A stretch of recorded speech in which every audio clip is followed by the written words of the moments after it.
We got 2 weeks to go, let's make them count. Now, I'm sure as you can tell, Iron Banner is here. Now, I will also stress this right off the bat. This is the last one this season. So if there's anything specific seasonal-wise you want to keep track of, do this now.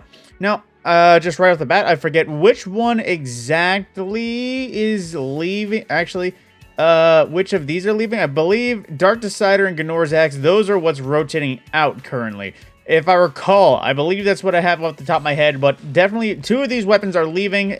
Probably not any of these ones, though.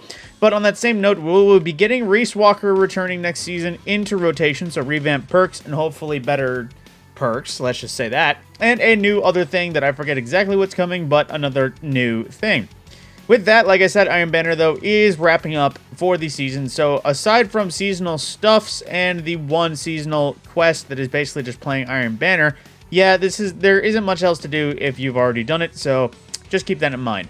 But getting into the meat and potatoes of the world. Now, there is an active Valor booster, so if you actually wanted to grind Iron Banner and grind out your thingy, there you go. Crucible Labs seem to be shut down for some reason, not sure why, might be because Iron Banner. And like usual, because Iron Banner, no more Trials of Osiris.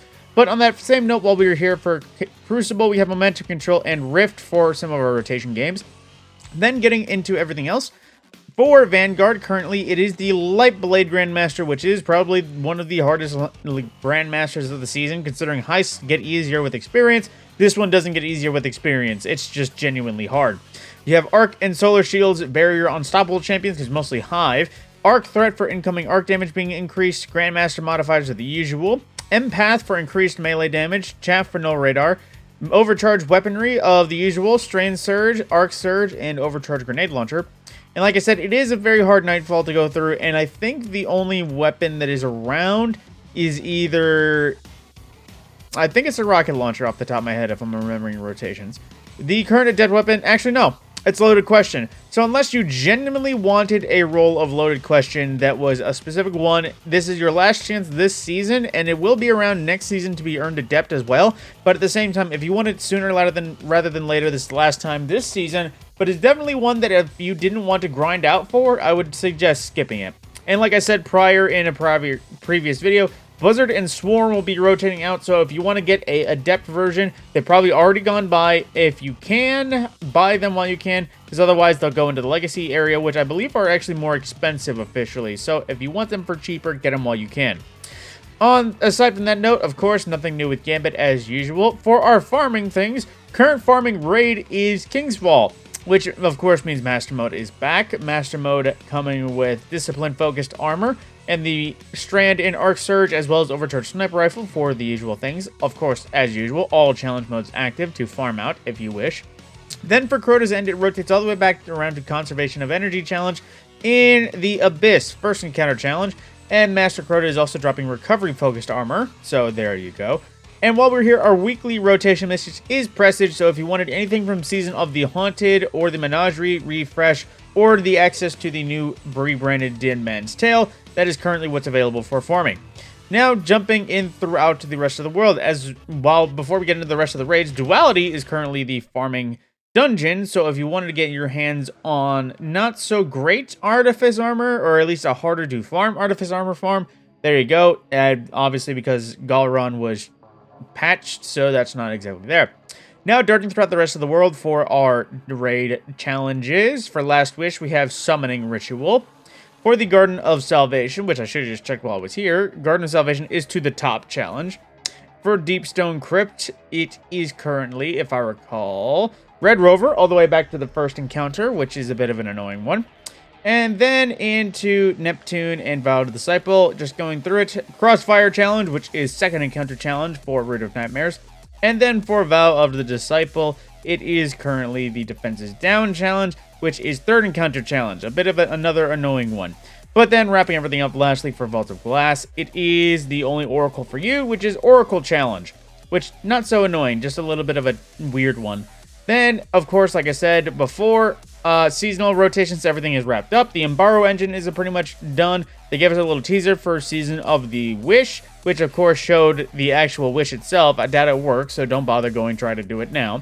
But aside from that as well, of course, everything else is just the usual rotations. No new seasonal challenges. As I've said before, we've gotten the last ones for the season. So if you wanted to finish it up, wrap up what you can. And if you don't have any that can be finished because they aren't coming out for the season, well, then sadly, you just didn't do it when it was available and you missed out. But on that note as well, in terms of everything else, lastly, checking with the Eternity for Dares of Eternity on Legend, it is currently Vex, Cabal, and Crota for the final round of that. And just going through Banshee, and I'll hit up Ada after I cover Eververse, because this is once again one of those tie-in days. Going through a brief blitz of what's available at Banshee, but although heads up, these will change next season because there will be a sort of daily rotation for Banshee that is Foundry-based focusing, so I'll be sure to try and give you a schedule of what things will be coming. But then we also have Arsenic Bite, Lightweight Arc Bow, which is still pretty much out of date, so would recommend Lunalata if you want it up to date. Shattered Cipher, a Void Rapid Fire machine gun, back from Season Splicer, pretty nifty, pretty nice looking, but at the same time nowhere near meta.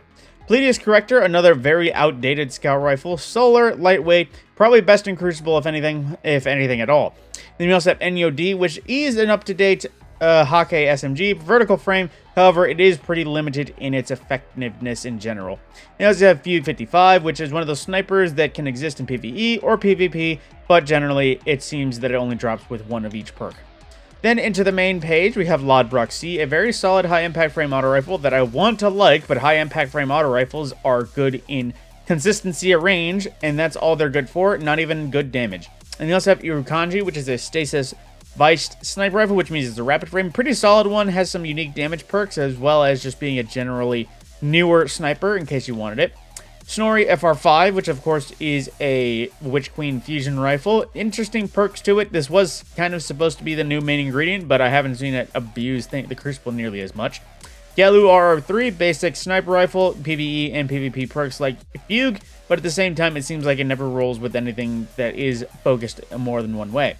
And Palmyra B, which is a craftable rocket launcher, so if this role isn't exactly to your liking and you would like a better rocket launcher and you don't have access to anything else, I would go for this one. Although, just because Presage is still active, if you genuinely want a crafted rocket, I'd just go for Bump in the Night if you want a stasis one. And then lastly, Marcelian C, a grenade launcher, once craftable, no longer. That is a pretty meh one, just because rapid fire grenade launchers just generally suck in this day and age for anything other than just dumping out a few low damage grenades. Now, I will stress, as always, the week is going to be going on, and when the week rotates, the brightest stuff will go away. And as I always mention, seasonal stuff specifically. This stuff will pretty much disappear entirely from the Silver Access. Now, it will return season after Season 23, aka Season 24, which will be the launch season with Final Shape. This won't come to the archive until then, so if you want anything from this right here in the Silver Store guarantee, go ahead and get that while you can, because otherwise you have to wait until a Bright Dust random roll comes by and gets it. Aside from that, getting into Bright Dust, we have a shader, Breezy Clear, a pretty not that good looking one. It's more of a meme one of anything. We also have Colaptera, which I think is how I said that, which is another one of those just ground earth tone shaders. It doesn't look half bad in some ways, especially nice, Luna. And Cannon Fodder, a transmat we've seen dozens of times, basting out of a cannon. And we have the Vigil for Saint 14 Vigilance Wing, which, after seeing Saint 14 and knowing what he looks like, it's hard to see how this is Vigil for Saint 14, considering he doesn't look anything like anything Saint 14 at all. But moving on, we also have the Red Light Green Light multiplayer, or not multiplayer emote, just emote, which if you ever wanted to play Red Light Green Light, I guess that's a way to do it. Don't know if it works though. And then into the main store, we have the Metropolitan Acoustic Shader, which is a green and bluish. Pretty clean looking. It's actually not half bad with the Synthosep look. Would recommend, kind of. And Chrome Stock, which is basically the Gambit Chrome, but on armor. And Atmospheric Glow, which is another one of those ones you would think would be brighter, considering glow is in the name, but it doesn't glow nearly at all. And Time Honored, which is another pretty bleh shader, just because it's just kind of bleh. And for a Transmatch, Traveler's Wake from Season 2, being very bright. Up in Smoke from Season 8, which, wait, is that Season 8? No, that's Season 9. And Ossified, which is one of those ones that it generally isn't really anything. I think it's a Scorpion Tail rotation, which I should be running almost permanently. But I see a lot of people use it, even though it doesn't exactly look that great. And then we have the hoverboard emote, which is a blue rarity emote new to this season, which is, you can imagine what it is, but, you know, just a hoverboard and just kind of sitting there. But let's see, does it go anywhere or does it end on its own after you get started? Okay, manual end, and you kind of biff it. Then we also have the glow stick dance, which a few of my friends will pretty much use this emote almost exclusively when they're just bored. And then we also have a variety of class ornaments. So I imagine it will be all the strain one. I don't know for sure. So we currently have the Abiant Leap ornament for it, which appears to also replace your legs with robotic legs. But while I'm talking right now, I'll be going through the other classes and seeing what they have for sale there. Just because every class can't buy every single version of the armor, so I will show you what is there. Then we also have Blight or Flight, which is the Wither Horde set ship, which I'm not going to lie, it looks actually freaking cool. Sadly, although, it just doesn't look cooler than Platinum Starling to me, so probably won't be getting it. Same thing with Wasteland Racer. While it does look cool and the Sparrows and things are coming by, I don't have the Bright Dust to spare to get a Mad Max Sparrow, even though when the Go Fast Sparrow update comes by, I probably won't be using that. And we also have the Infinite Quiver Bow ornament for Le Monarch, which I would genuinely recommend not buying this with Bright Dust, just because if you actually buy the seasonal offering that is the full bundle of everything like that, it actually comes with a pretty nifty looking shader, and would just genuinely recommend getting that shader. It will probably come back eventually in the Bright Dust store, but it's a little bit cheaper if you just buy that for the 10 bucks as opposed to buying this and then buying it again with the thing. It's hard to say. And lastly, as always, a ghost projection, which is just flowers. And to wrap it all up, 3 shaders going from right to left. Dead Orbit Fate, which is another consistent blue one just because it's a nice black and white in case you wanted to dull it down. Then New Pacific Rush, which is basically the old Titan look, which Titan being the planet, not the Titan class. And an old favorite Genotype 00, which is basically orange and black, but a black carbon fiber. Pretty solid looking, especially when it's with the old Escalation Protocol armor. And with that, that is pretty much everything available or at least need to know for this. Of course, as the season gets closer, we'll be getting some more teasers and more info on the next season from TWABs and things like that. So stay tuned for that in case you want to keep track of the news.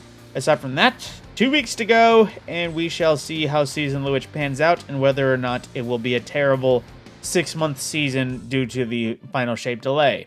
And here's hoping they can actually tell us it'll be sooner than later. My name is Matt Scorpion, and I'll see you in the next video.